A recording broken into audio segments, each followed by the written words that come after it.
Uh, Welcome back to another video. This time we're doing a reaction to the Vita Carnis series by Darian Quilloy. I think that's how you pronounce that name. Yeah. Uh,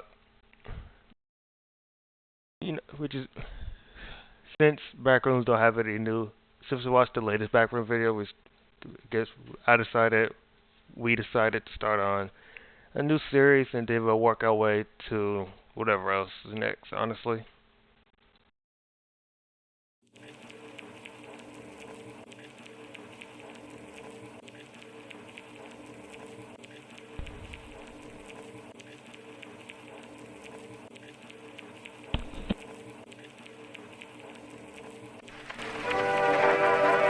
On planet Earth, life has thrived for millions of years. Creatures big and small have found ways to adapt and evolve to flourish in all types of environments. From barren wastes to lush forests, life can be found. Earth has homed these creatures since the dawn of life itself. Only until very recently, things have changed. New life forms have appeared all around the globe and completely changing the balance of nature and what we know about evolution itself. That is why we, at National Living Meat Research, have been studying these new species, trying to help educate everyone about these creatures and their wondrous ways of life. First, what are these new life forms? Since their explosive arrival across the globe in 1931, there has been much debate on what these newcomers are, and where they came from. Are they extraterrestrials coming to invade Earth? Or are they demons who come from hell to purge humanity? From what our scientists have discovered, no. The origins of these creatures are solely to Earth, miraculously out of nowhere. We don't know why or how, but one thing is for certain, Earth is now their home. What these creatures are is mysterious and still not well known today. But here is what we do know. These creatures are comprised mainly of muscle tissue, organs, and bones. They greatly resemble animals with no skin, or store-bought meat. Because of these characteristics, they have been named accordingly as Vita Carnis.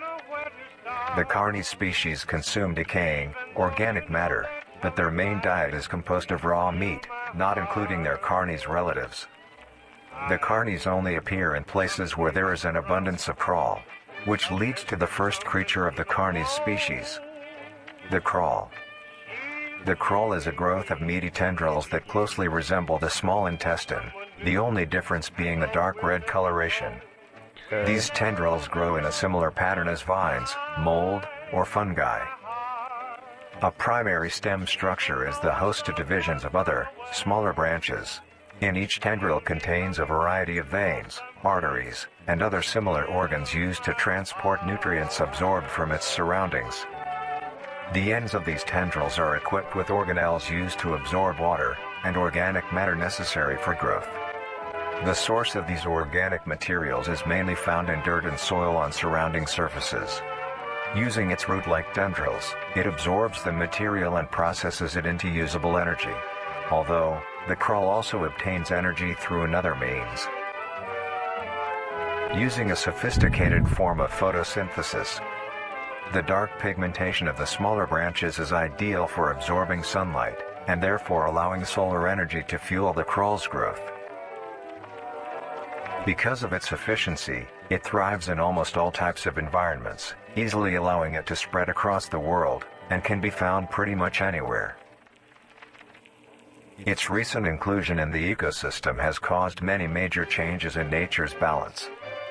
One may assume that the crawl's presence may outcompete any other competitors, but due to its unique life cycle, where old branches fall off and decay into nutrient-rich compost, all forms of life seemingly flourish instead. The crawl's abundance grants plenty of nourishment to all animals, from plants feeding on the decayed crawl, herbivores thriving on increased plant population, and carnivores feeding on both the abundant I got a prey, question. and are able to eat Yo, the crawl as well. What's your thoughts? Thousands of all these animals. what's up? So, what I'm listening to is a one specific entity, Yes. or is it like He's mainly talking Okay. about the crawl right now. And the crawl is like a vine of sorts, like Yeah, a fungi. yeah. Based on what he said, is like a vine. You Leave think it's behind in? waste, which will be broken down and consumed by the crawl, and the cycle begins again. This form of symbiosis leads to an environment where all populations thrive. Humanity also uses the crawl to our advantage. Because of the supernatural rate of growth and its richness in nutrients, it has been sustainably cultivated into domestic farms. The crawl is harvested and processed into fertilizer, which greatly increases crop yield and quality. The crawl may also be used as a food source for humans, and reliably so. But due to its unkindly appearance and taste, it has yet to reach cuisine standards. The crawl also plays a very important role in the next creatures that we have been studying. Sometimes, in a crawl-populated environment, a node of meat may develop on one of the branches. This node will fall off and grow into a functioning organism, and go to live on as an independent animal. This leads us to the upcoming species that we will be discussing. The first of these creatures are the trimmings. The trimmings. Trimmings are small animals that resemble skinned raccoons. They are commonly known to have a plump body, round head, small eyes, nose and ear holes, and an agape mouth. They are also equipped with a diversity of limbs. All individual trimmings are unique, each with a different body shape, number of limbs, and other characteristics. One thing they all share in common is that they are made mostly of meat tissue, and are a maximum of 20 centimeters in length, no larger than a basketball.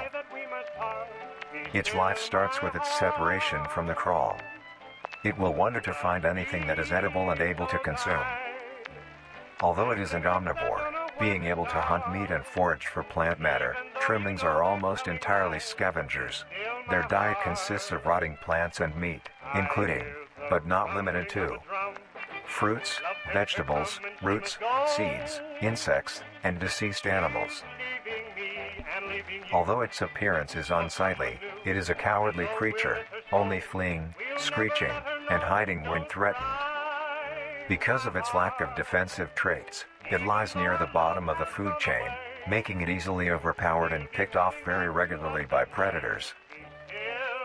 Naturally, its population would eventually die out. This is not the case. The crawl constantly produces a large quantity of trimming nodes, keeping up their numbers. Naturally, trimmings can be found wherever there is abundant crawl. Trimmings grow at a decent pace, reaching maturity at around 7 months, having a maximum lifespan of 2 to 4 years. Although they are plentiful, humanity has no proper way to implement trimmings into society. Their overabundance has even considered them pests, due to them digging through trash bins and making excessive noise at night. Besides all of this, some people still keep trimmings as pets, and relatively domesticate them. Nuisance or not, trimmings are a wondrous creature. From their plentiful numbers, to their skittish nature, they are truly a thing to behold. The next species on our list is the meat snake. The meat snake. The meat snake is a worm-like creature, made of a variety of types of meat, coated in a transparent, skin-like membrane. Its size varies during its lifespan, depending on how much it consumes.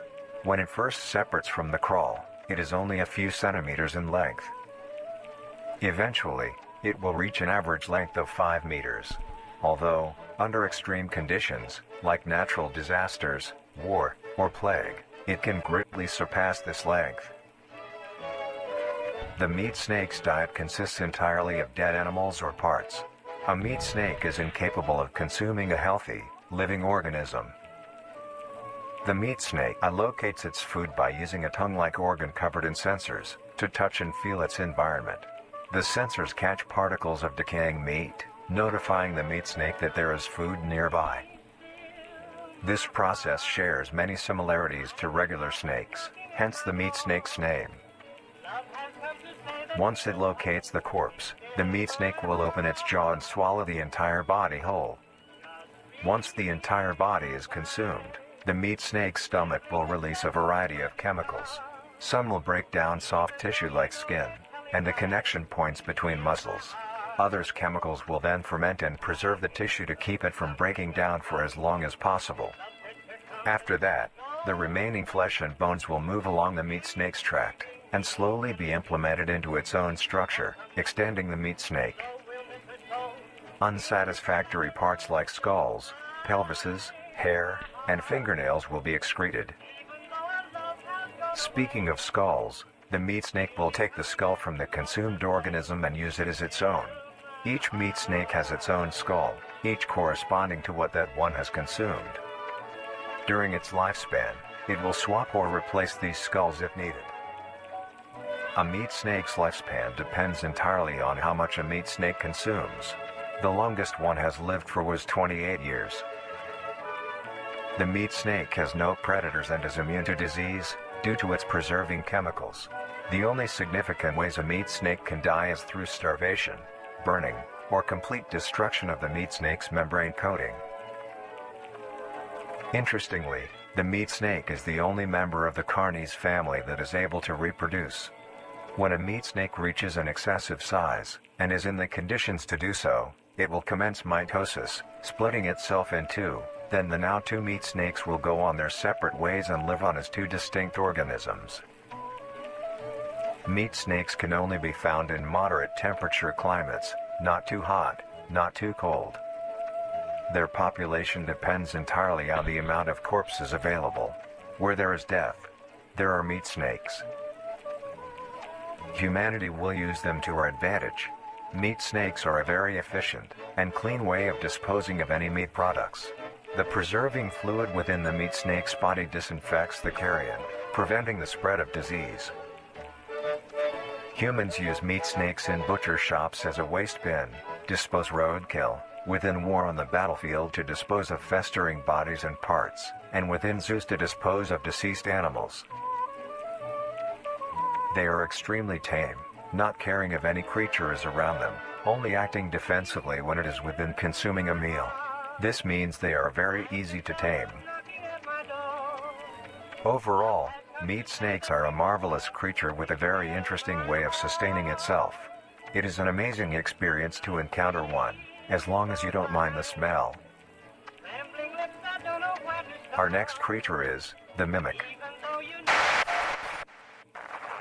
The mimic.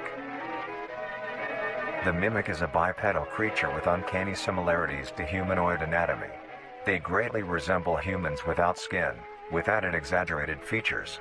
These features include extended finger length, longer limbs, bulging, empty eyes, and their most prominent feature, a wide, teeth-filled smile.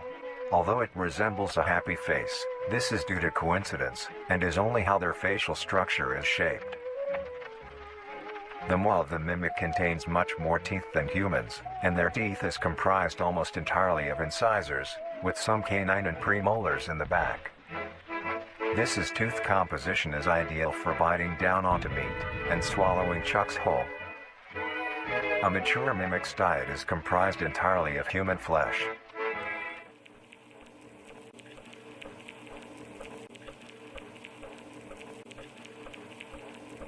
Because of this, they are found solely around human-populated areas. The mimic's life cycle is made of 3 stages. In the first stage, a young mimic separates from the crawl. They closely resemble their trimming relatives, but are thin, sleek, and only have 4 appendages. In this stage, the young mimic will hunt small animals, moving on to larger and larger as they grow. Once large enough, it will begin metamorphosis into the next stage of life. Once fully transformed, it will resemble the description mentioned in the beginning. Its hunting style changes and becomes much more complicated.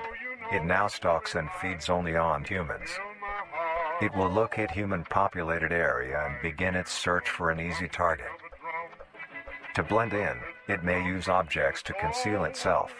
These include clothing, mannequins, and furniture. Once a target has been found, the mimic will observe its prey and learn its routine and when it is most vulnerable. This is typically when the human is asleep at night.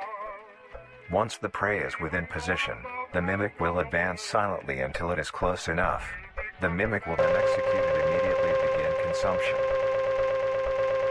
Once the mimic has had its fill, it will leave the scene, a fair distance away from the human population, and begin to digest its meal. Although, in the case that a human is awake, a mimic will use a variety of sounds to either lure or startle prey into cornering themselves. Once a human is in place, it will swiftly attack and kill the helpless target.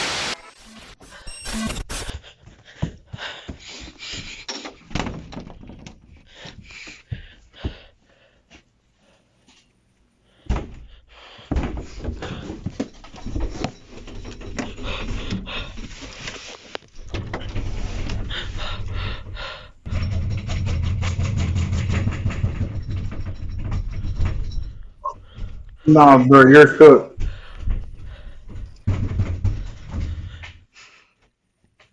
Post the light on us too. Could you theoretically kill it with a gun?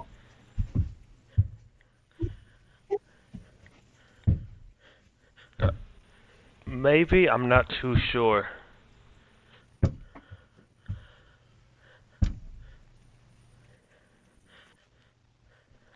Yep, it found this person. It went all silent.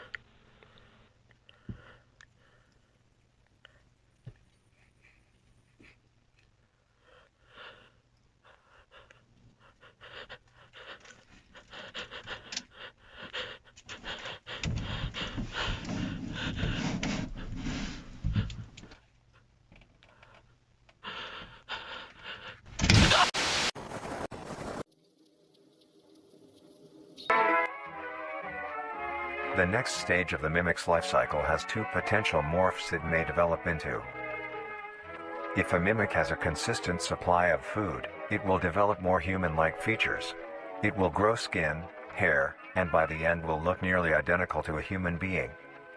It now can blend entirely into civilization, and lure other humans more effectively. The second type of morph happens when a mimic receives an overabundance of food. It will grow into a larger, more evolved hunter. Its proportions will increase in length, and its humanoid features will fade away. It grows a thick, dark coating of a flexible skin, which is highly durable, and increases in strength the more the elder mimic consumes. This excludes the face, which is now coated in a pale pink skin. The mimic's teeth have also moved deeper into the mimic's throat, leaving its mouth a toothless grin. It uses the dark hue of its skin to hide seamlessly within a dark environment. Its skills have also been heightened. This makes an elder mimic one of the most efficient predators on the planet. Because of the obvious threat this poses on humanity, nations around the world have released instructions on how to be able to fend for yourself in a mimic encounter. Here are the instructions. 1.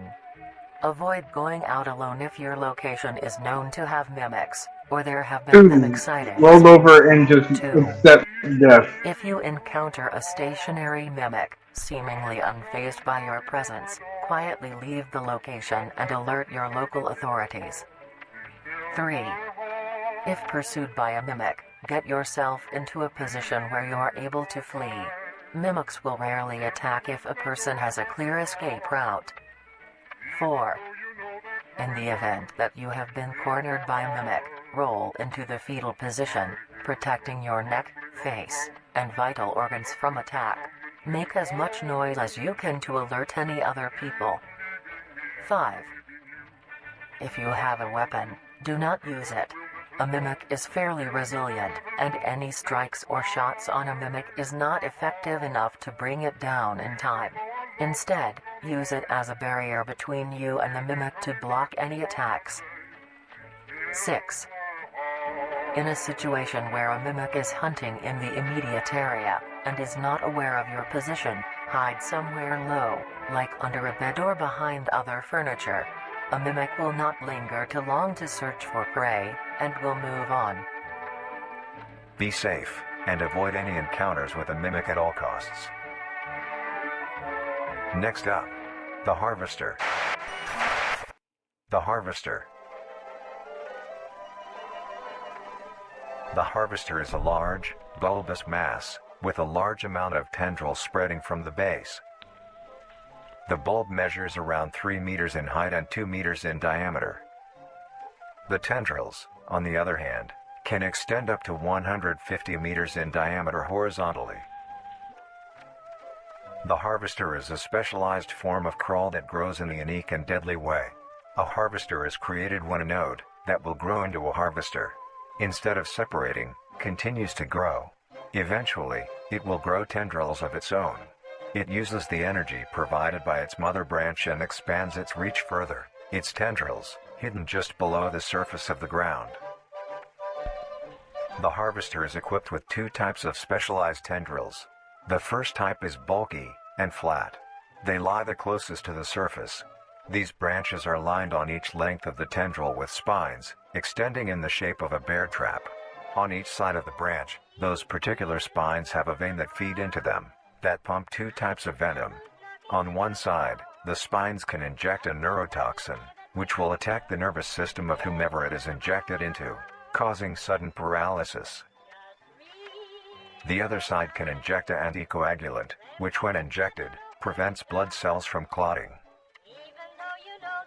Whenever a large animal moves across the area armed with these tendrils, the branches will clamp onto the animal and thrash violently. Once the prey has been injected with both venoms, the tendrils will rest and the prey will immediately collapse. The animal will be unable to move due to the paralysis, and the wounds caused by the thrashing spines will not stop bleeding. All the prey can do is lie patiently, until succumbing to blood loss. Once the prey has bled out, the second type of tendrils come in. They lie below the spine equipped once. These branches are thick, but very sturdy. They share similar anatomy to the small branches of the crawl, equipped with organelle that absorbs nutrients. These tendrils sense the blood, and move their way to the surface and begin to absorb the vital fluid. Once the blood has been consumed, the tendrils will wrap around the body and begin to shuffle downwards. This movement loosens the soil and slowly pull the body underground. Once secure, the tendrils will continue to feed until there is nothing but scraps. The nourishment absorbed by the tendrils will be sucked back into the main bulb of the harvester. This bulb houses all the vital organs and the venom glands that pump into the spines. The nutrients are then converted into usable energy. The remains underground decompose, providing a rich soil, causing very prominent plant growth, which then attracts more animals. A strange behavior the harvester displays is its choice of diet. The spines will only activate on larger animals, allowing smaller ones to pass by unaffected. The spines will also not activate on some species of bird. There are a couple theories as to why this happens. One, it could be that attacking smaller animals would cost too much energy for what they get in return, making it not worth the time. Another, could be that smaller animals may attract larger animals or predators, allowing a safe place where prey may thrive, and lure more predators. It truly is astonishing. Although it is a spectacular creature, it is also very dangerous. The harvester is decently rare, only populating sparse areas in the northern hemisphere and woodland forests.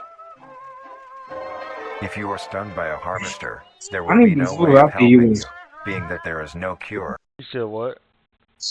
I said I need to move out the U.S. and move to the mountains or something, because that seems to be like the safest place ever. And fatality is 100% positive. The best thing you can do is avoid encountering a harvester in the first place. If you are hiking, take note of any warnings or signs saying that there are harvesters around. If you also notice an abundance of lush, ground-dwelling plants in a forested area, and there are no signs of wildlife, this is suspicious and you should leave the area. staying close to the base of large trees or It rocks. shouldn't be too hard to miss if you use a If you find drone as yourself in the well. middle of a harvester ground, do Yeah. not panic. True. Sudden movements may activate the tendrils and will inject you. Although a harvester is rather forgiving, do not risk any skittish movements. Remain calm. If you have any objects with considerable heft, like coats, backpacks, or full water bottles, gently take that object and lightly toss it towards the bulb, and away from your escape route. This will activate the spines on where the object lands, distracting the bulb for a moment. You will then slowly begin to do wide shuffles away from the bulb. If possible, throw another object when you are certain you are a fair enough distance away, just to be safe. Continue until you are completely sure you are out of harm's way. You may come out unscathed, but don't be too obnoxious, or you will be a harvester's next meal. Next up is the host. The host of influence. The host of influence, more commonly referred to as the host, has its name derived from a host who invites guests to an event. Not to be confused with a host, a harborer of parasites or disease. The host is a semi-humanoid looking organism. It has the structure of a head, torso, and arms. Other than this, it shares no other characteristics. The lower half of the host is comprised of a mass of fibrous tissue and tendrils that burrow into the ground to hold the host in place. Instead of skin, the host is covered in muscular tissue fibers, tendons, and veins. In some parts of the body are covered in That low-key a looked terrified in used the to middle cover of any like a large winter exposed forest. areas, but allowing movement. The host's head has a smooth surface where the face should be, attached to a crooked neck, which houses a slit in the front used for feeding. On the host's back is a mound of pores. Protruding from these pores are hollow, hair-like structures, extending outwards. These hairs are barrels that release spores produced within host's body by being fired into the air. These spores are hazardous, so keep clear of them at all costs. Luckily, the host is rare, only found in North America. Obtaining info about the host is a very risky and daunting task. This is because of their rarity and of how dangerous it is to be up close to one. The spores released by a host is very dangerous when inhaled. A host will release a cloud of spores into the air, which will be picked up by wind and carried great distances. If an organism inhales the spores, the particles will find their way into the organism's brain and infect them. An infected organism will show no symptoms of infection right away, but a couple hours after infection the infected organism's behavior and thought process will change. The first symptoms that appear are restlessness, sluggish movement, numbness of joints, and lack of coordination. Then more serious symptoms appear over time. These include dizziness, migraines, impaired speech, and trembles. If you, or someone you know show these symptoms, contact poison control or emergency services. After a total of 6 to 7 hours after infection, the organism will cease all activities they were previously doing and begin to walk. The direction the infected will walk is towards the host whose spores have been inhaled by the infected individual. If the infected makes their way to the host, they will kneel down in front of it, expose their vital organs, and the host will promptly gut and remove those organs. The host will consume them and discard the leftover scraps. However, if an infected organism doesn't reach the host within a 36-hour span or is treated for their infection, the effects will wear off and return back to normal. If a host is unable to find prey or doesn't like its current location, it will unroot itself and move to a new location. Their scarce numbers and the hazard of being around one makes getting info about the host very daunting. All you need to currently know is that the host is extremely dangerous and should be avoided at all costs. Next, the monoliths. The monoliths. The monolith is a very new feature, only showing up in June of 1972. In the area of there are only 7 monoliths, all of them located in a circular position, 1.5 kilometers in diameter. This ring of monoliths surrounds the monolith is a Titanic-sized being, measuring roughly 120 meters in height. Each monolith has 2 trunk legs that are firmly embedded underground. What The the? legs connect to a torso. The creature itself They're is made of huge. hundreds of thousands of meaty strands, tightly woven together to form the structure. These strands end at the neck, fusing into a solid mass of hardened flesh in the shape of an upside-down triangle, with a hole in its center. On each side of the monolith where arms would be, there are dozens of long, rope-like appendages. These reach just barely to the ground. At the creature's feet, the strands go deep into the earth and extend horizontally a decent distance away. What the monoliths do is simply stand and do nothing. The only activity documented that the monoliths have done was in during this period, they were extremely aggressive. When the group of were making their way to the city, the monolith that they had passes roared a deep bellow and swung its appendages at the team, completely wiping them out. When military vehicles were dispatched, once they got close enough top the monolith, it roared another call, this time releasing an EMP blast, completely knocking the vehicles out in the vicinity. Finally, long-distance rockets were fired and struck the creature. I suppose that they're sorting the monsters by like by a list of dangers.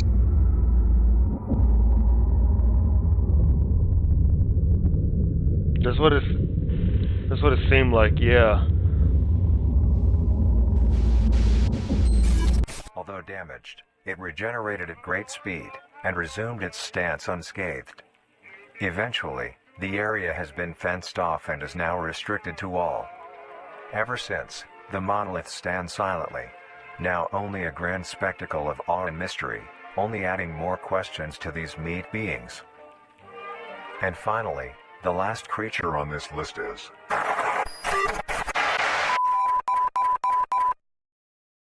the Singularity is an orb comprised of a dark-colored mineral with hints of luminous colors within its core. The Singularity is estimated to be 1 meter in diameter. The orb has several unique qualities that are not well understood. The Singularity typically can be found suspended in air by an unseen force. There are also a variety of reading that have been documented coming from the orb itself. Various things like magnetic fields, energy signatures, and other pattern-like signals released by the Singularity. The population of these creatures is unknown. Almost all info about the Singularity is hidden or confiscated by officials. We were only able to receive one classified document about the Singularity being held by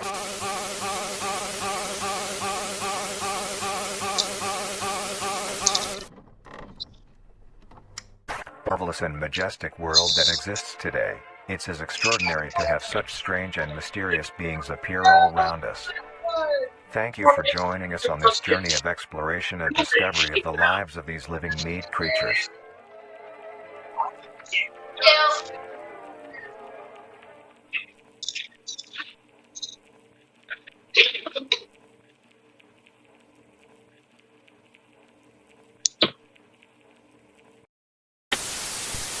Nope, that's next video.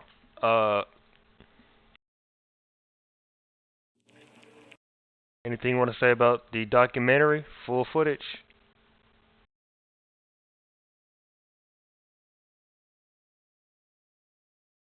I guess I can start off right now. What is?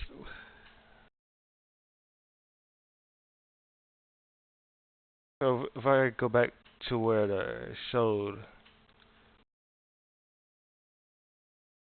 Up in June of 1972.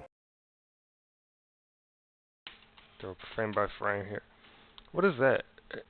It's only showing in that red spot up there in Canada.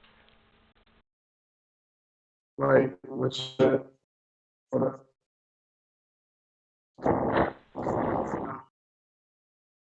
Hold up. All right. What you were saying? I said there's a red dot in Canada for where the monoliths and possibly the singularity is. I'm not too sure, but there's a at least on the monoliths section of the video, it shows a red dot up in Canada, but it's it's Over there in the back. Oh, what is that called? Zoom in on that map.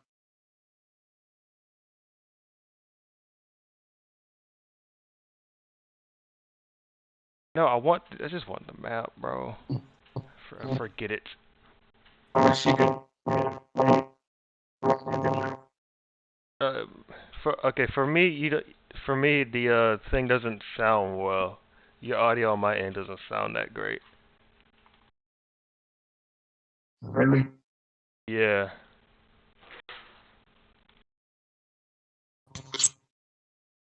Oh, the Hudson Bay.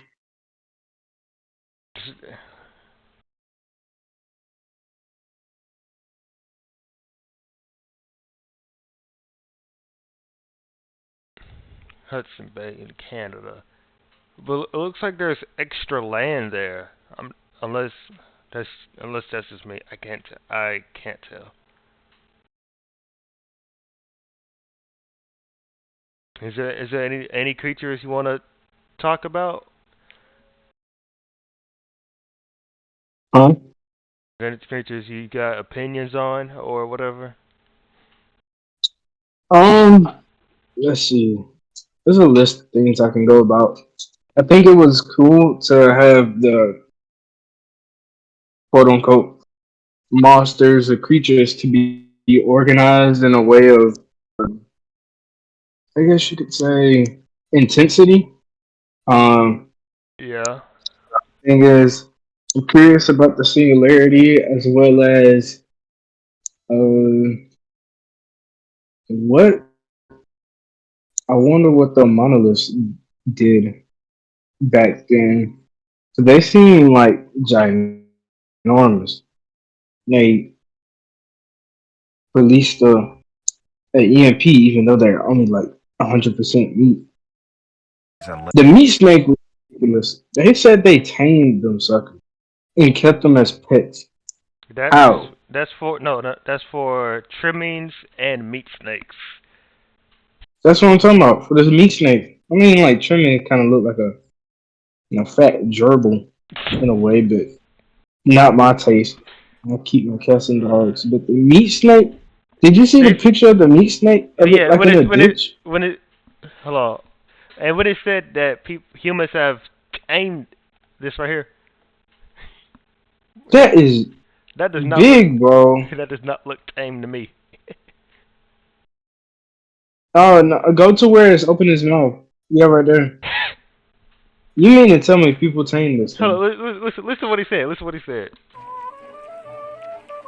They are extremely tame, not They are extremely tame. Yet shows a picture of someone I being mean, you attacked. gotta admit, compared to everything else, it's an instant death. Like after this point, but the fact that I mean, it can be tamed because it's nothing like it's basically a vulture on like pets. every type of drug imaginable. What do you say that these things are? I can't remember. Meat snakes can only be found in moderate temperature climates. Moderate temperature. Why are they in these What is Sahara that? What desert? is that inclusion zone in the Hudson Bay in Canada? You see it? Yeah, I have no clue. Is it because the singularity is kind of the home and the monoliths guard the singularity in some way, shape, or form? I mean, that could Yeah, be just a I, theory. I believe so. I mean, to me, it'll make the most sense. But I mean, it's the deepest red. first of all, dude said moderate. Why did someone in the Sahara Desert and the Middle East and somehow in Australia? Florida makes sense. So, Florida's just all types of anomaly. Not compared to well, South, I feel like it would be in South America more than North America because North America has colder climates during the winter, which could theoretically kill it. Like they have some in Canada, and Canada can reach like below zero and stay that way. I was about to say Iceland is probably. It seems like Iceland's the safest place on Earth.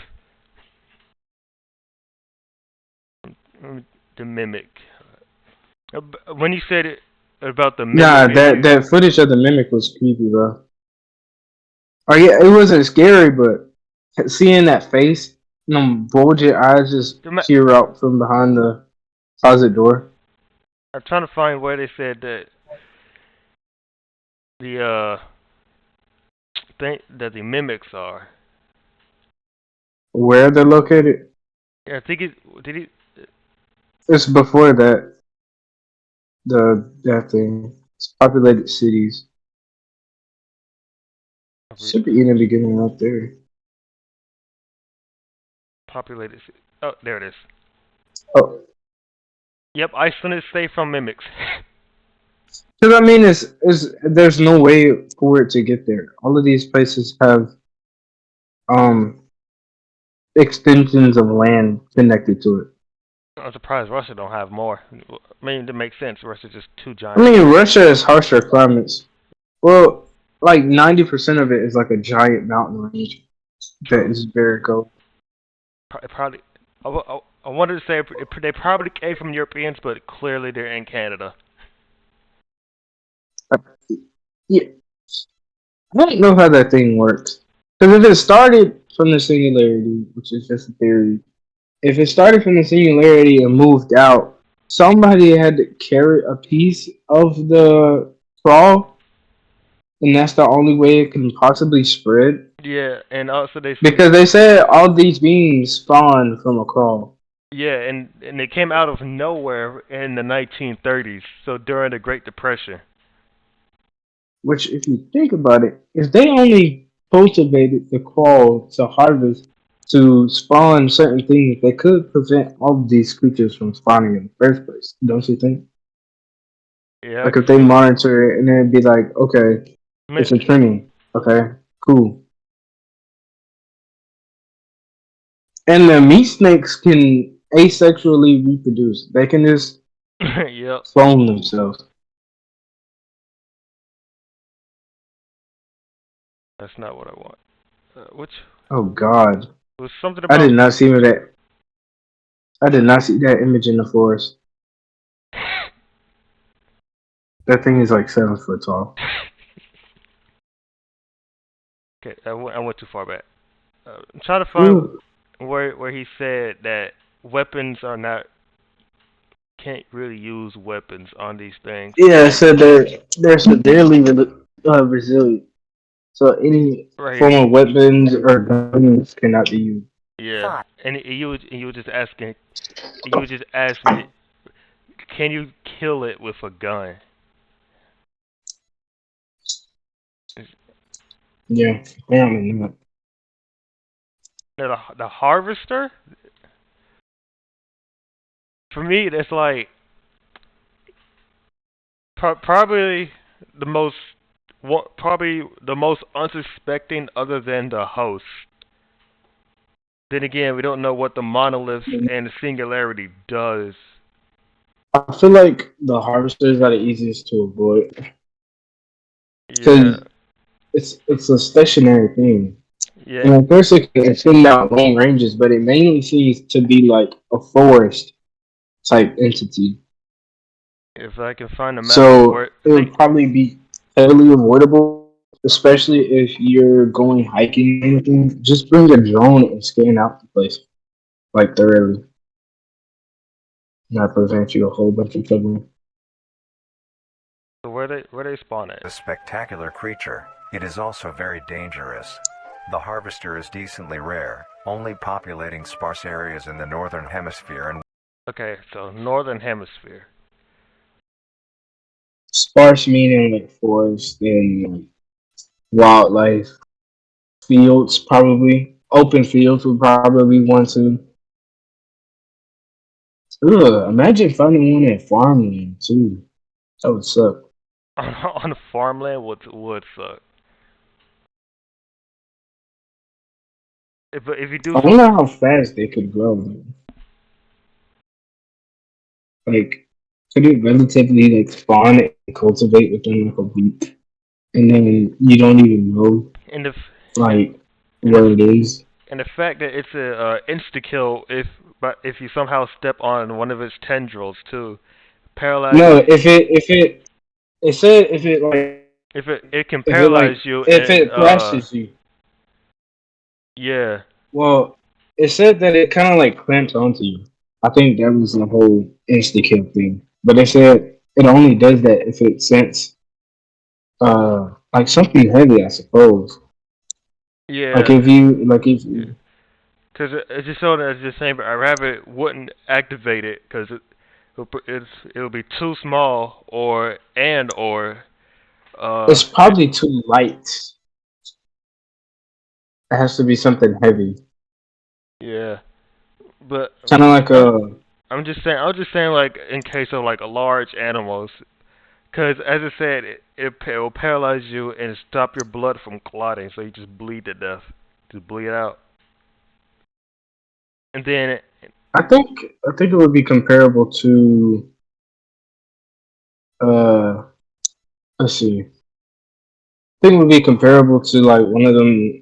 Like you ever heard of the Man of War um feature? It's on beaches and it can like put you in that anaphylactic shock and just shut down your nervous system. I think it works like that. But the not clotting thing, you could probably treat it if you're human. But then again, it but is. it also said it reached out by like 100 and like 100. What did it say? 1 kilometer or 100? I can't remember, but it's more. If I could find it, I think it says something like it can reach up to 500 feet with the yeah right here 150 meters, 492 feet wide. 3, 4, almost 5. Oh, yeah, you're cooked. I'm sorry. Especially since it burrows the tendrils like on the ground. Anything you got to say about Yeah. the host or monolith singularity? I mean, one thing I do question about the host is if you could approach it with a gas mask. I think that's a pretty reasonable question. Have a gas mask on and you won't be affected by it. Yeah, because I mean, like if you have a gas mask on, you could probably potentially like avoid inhaling the spores, which will neutralize the entire effect of the monster. But then again, it said approaching it is also very bad. So I can't remember where. No, okay. These are only found in North America,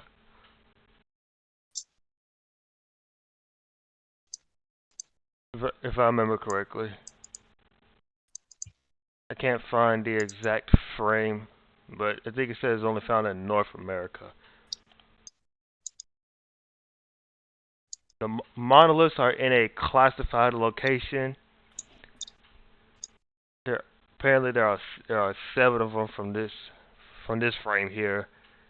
They they have first of all they tall. They're extremely large. And two, they don't even have arms. They just have meat tendrils. Just they attacked a group of researchers at one point, but all that's been redacted. I think like, bro, that is ginormous, dude. Look at that. that's not understatement. If you see the picture where it's like on like close to your foot or close to its foot, Yeah, that is. I don't even know. It apparently it could also emit an EMP blast, which hooray. That can flip over cars. I think it said it can flip over with the EMP blast. Knocking the vehicles out in the vicinity. This time releasing an EMP blast, completely knocking the vehicles out in the vicinity. Finally, Can't. I mean, I suppose that quote can be up for interpretation. It doesn't necessarily specify that they got flipped over. Yeah.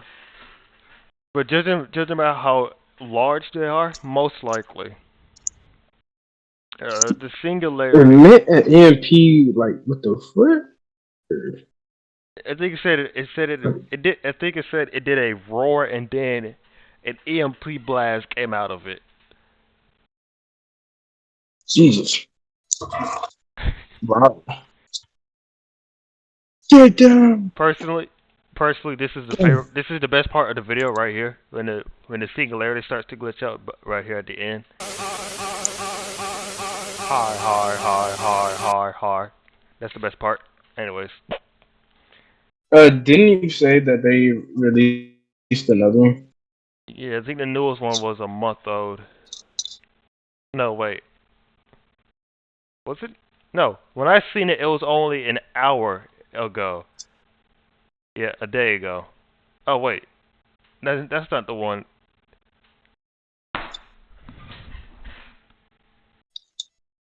Okay, guess what? He reached another video. Yesterday, apparently. The one I seen was revealed progress.